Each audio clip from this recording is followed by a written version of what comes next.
Okay, everybody, we're going to continue our story about early man and talk about the time period known as the Paleolithic.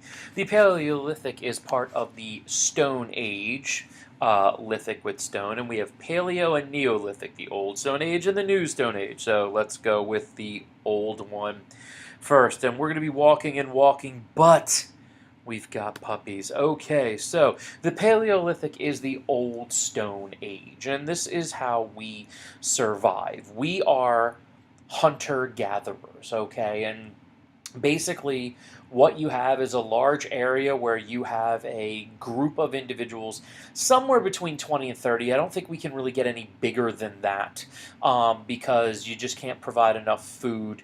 You are hunting wild game. You also are finding berries and roots and other types of vegetables. And believe it or not, like kind of medium level agriculture in the sense that people start taking note of where certain things grow. So in their travels, they're able to find that type of stuff.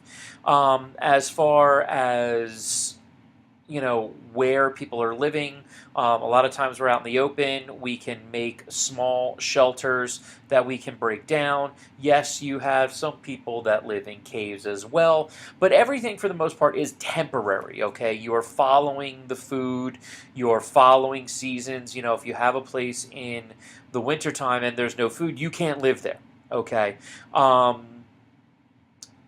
Women really running a lot of the show when it comes to the gathering part, men being hunters, but that's going to change a little bit later, and we're going to talk about the importance of that.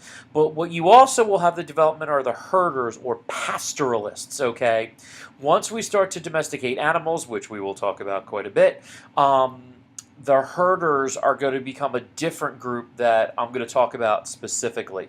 Now, the tough part about hunter gathering is that it does take about 1,000 calories of energy to get 1,000 calories worth of food, so it really is sustenance. So again, you're not looking at overly large groups here as we start to move on. But here's the thing: hunter gathering is successful, so that's why people do it.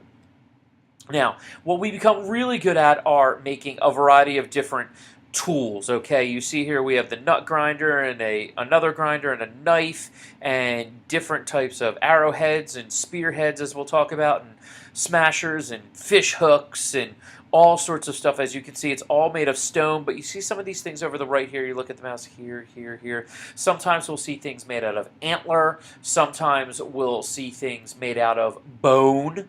Okay, all of those types of things, but we're all natural materials. So if fire was the number one most important invention ever, as I would like to say, the first tool we ever used was literally a rock. And that's what you have to understand. It's not just a tool. This is technology, okay? Stuff that isn't your hands is technology. I mean, yeah, it's cool because we have thumbs, and thumbs are awesome, but it is the tools that we use that separate us from almost anyone else, okay? And that's what really allows us to survive, and we make better and better tools that we can then break open bones and eat the marrow. Um, we can cut up a carcass of an animal that we've killed. We can kill an animal. I mean, all of these things are what we're really able to do. And eventually, that is going to result in us making weapons. You can smash someone else with a rock. On the right here, you see your early bow and arrows. We are actually able to find some of these that are thousands of years old. But my famous is the atotl or the alotl, depends on how you want to say it. And I got a little video for here to watch how cool this thing is.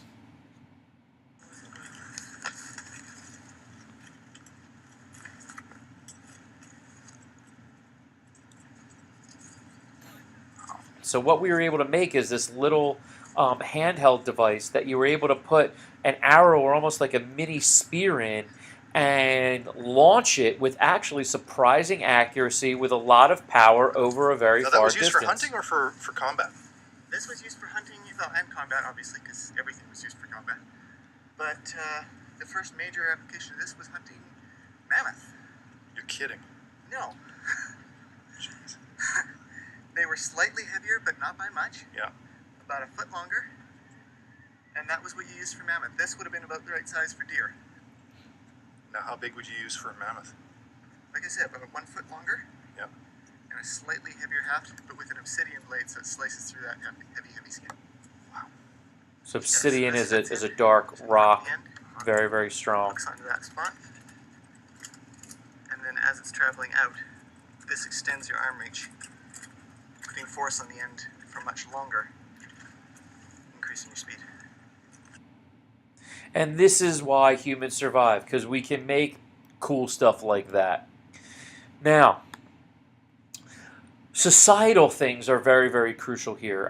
We see ancient man as fairly egalitarian. Why? Because everybody has to work together to survive. It's just that easy. If you don't pull your weight, you are left behind, or they may even kill you. It is brutal. You know, your average life expectancy is somewhere between 20 and 30. Obviously, some can live older than that, but it is incredibly challenging, and you have to work together. Children were raised together. Maybe you had the equivalent of husbands and wives. We're never going to really know. We kind of see that in certain societies today.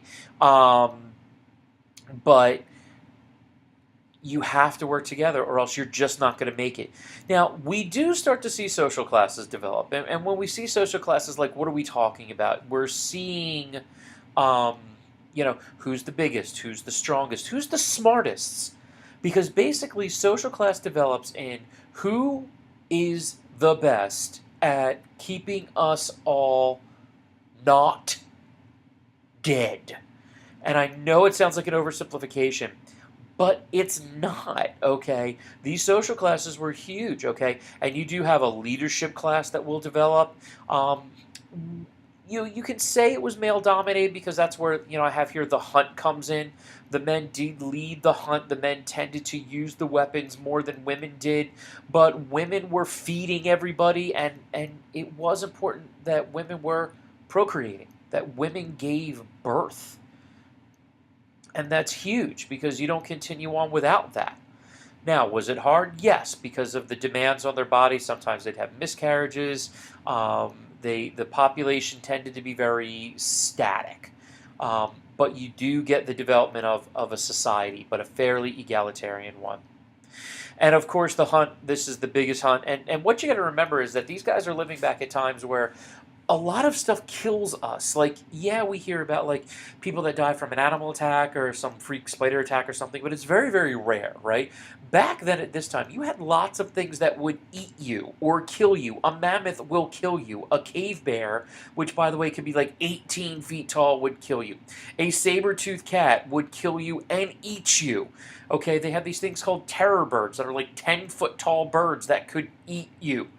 Okay, so we had to get good at communication. We had to develop these weapons or else we would be dead.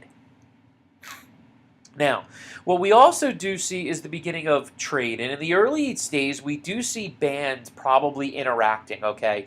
You're going to come across somebody else. Maybe it was violent. Maybe it was peaceful. I mean, when you have the spread of DNA, we know it was probably peaceful and a little bit more than that sometimes. We also will see the spread of certain foods across areas. So and then when we find different archaeological sites and we see similar tools. So there's definitely exchange going on, okay? Each group of 20 or 30 did not necessarily exist independently of each other and would never see each other. There were definitely interactions going on. We talked about the size of, say, some of the Clovis things over in the Americas. So you are going to get that, okay? And possibly bands working together for certain things, but there was definitely early trade. And probably the biggest thing that we have is animal domestication. Now, we read a lot about animal domestication, and we've talked about this in class in the Jared Diamond book, but the first ones were probably dogs, 15 to 20,000 years ago. Man's best friend, and why are they important? They're important because they helped us with the hunt. And how do we think it happened? We think that we were able to befriend some wolves, probably with food. And through that, we were able to get better cooperation, and eventually were able to domesticate that. You would get sheep and goats by about 11,000 years ago, and then eventually you get some horses and cattle and stuff like that. And remember, we have not domesticated many animals. We will talk about that and specific animals as we go on, but that's something that's very different that you really don't see in the animal world, but that you most definitely did not see with Australopithecus or Homo erectus or the Neanderthals. They did not do that, and animal domestication was huge. Now, why hunter-gathering? Okay, why do we do this for so long? And we did it because it works. Okay, if you look at this map, you see these dots indicate where modern hunter-gatherers actually still live today. Okay, you still have many groups that live today. Now, have they been able to technologically develop? No, many of them live on sustenance-type existence, hunting and gathering. However, those groups you tend to see a fairly, again, egalitarian society. They tend to work together. They tend to have limited conflicts. They actually tend to have more time.